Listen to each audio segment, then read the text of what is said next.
अब तक आपने देखा कि हमारे लाला 1 वर्ष के हो चुके हैं और उनका नामकरण संस्कार करने के लिए गर्गाचार्य जी नंद बाबा और मैया यशोदा के पास आए हैं। पर जैसे ही गर्गाचार्य जी ने अपना भोग बनाकर अपने शालिग्राम जी के आगे धरा और माला करने लगे, वैसे ही लाला ने आकर वह भोग को झूठा कर दिया, जिससे आचार्य जी बहुत ही क्रोधित हो गए। अब देखते हैं आगे। अरे यशोदा, देख तेरे लाला ने कहा कियो, मेरे ठाकुर जी को भोग झूठो कर दियो सबरो। यशोदा मैया दौड़ी दौड़ी आई, बोले बाबा बाबा बाबा नाराज मत हो, छोटो बालक है, आप क्षमा कर दियो। बोले देख पूरी खीर खा गयो। बोले वो तो बहुत बड़ी सौभाग्य की बात है कि खीर खाई, नहीं तो ये शालिग्राम को गुलाब जामुन समझ के खा जाए। नंद बाबा तो अपने शालिग्राम भगवान छुपाते डोले, क्योंकि याकू ऐसा लगे ये खावे वाली वस्तु है। वो तो बाबा कृपा है कि आपके शालिग्राम ना खाए, याने खीर ही खाइए। मैया ने लाल जी को उठाया, भीतर ले जा करके आंगन में छोड़ दिया। गर्गाचार्य जी ने फिर से खीर बनाई, ठाकुर जी से क्षमा मांगने लगे। बोले वो छोटा बालक है, नाथ क्षमा कर देना, आप भोग लगाओ। जैसी माला जपन लगे, ठाकुर जी फिर रुक गए भीतर। ताऊ दादा बोले लाला अब के कहा भयो?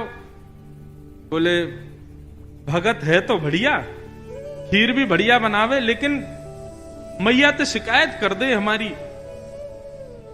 अच्छा लाला कोई बात ना, अब की बार और बढ़िया खीर बनाइए, तू जाके चख के आ। ठाकुर जी फिर से गए, गुडमुन गुडमुन गुडमुन चल करके गए, उठाई खीर का पात तो फिर से खाने लगे। गर्गाचार्य जी की जैसे ही माला पूरी हुई, देखा अब तो खड़े ही हो गए, नहीं रहना हमें यहां यशोदा, देख तेरो लाला फिर से हमारा भोग झूठो कर दिए सबरो। यशोदा मैया बोली क्षमा कर दो, मैं अपने बालक को किसी कमरा में बंद कर दूंगी, लेकिन आप नाराज मत हो। ठाकुर जी को ले जाके एक कमरे में छोड़ दिया और मैया ने फिर से सब सामग्री दी। ठाकुर जी ने खोली खिड़की और खिड़की पकड़ करके अब 1 वर्ष के ठाकुर जी और गुस्सा में देख रहे हैं गर्गाचार्य जी को। गर्गाचार्य जी भी देख रहे हैं, शैतान बालक। ठाकुर जी भी मन मन सोच रहे हैं, दारी के अभी तो तेने शैतानी देखी ना है हमारी, अब के बना तो को बताऊंगा मैं। गर्गाचार्य जी ने भोग बनाया, तीसरी बार भोग रखा। ठाकुर जी क्षमा कर दियो, छोटो बालक है, अब की बार भोग लगाओ।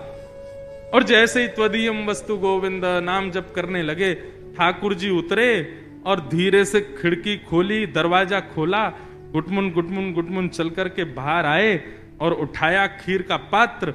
और जैसे ही पाने लगे, गर्गाचार्य जी को संदेह हो गया था कि कहीं बालक फिर से तो नहीं आ गया। जैसे ही नेत्र खोल करके देखा तो नन्हे से गोपाल जी के ही 4 भुजा प्रकट हो गई। शंख चक्र गदा पद्म ठाकुर जी ने अपने भुजाओं में धारण कर लिया। चतुर्भुज नारायण के रूप में नन्हे से बालक के रूप में ही प्रकट हो गए। और एक भुजा से तो स्वयं खीर खा रहे हैं और अपनी झूठे हाथ से ही गर्गाचार्य जी को खिला रहे हैं।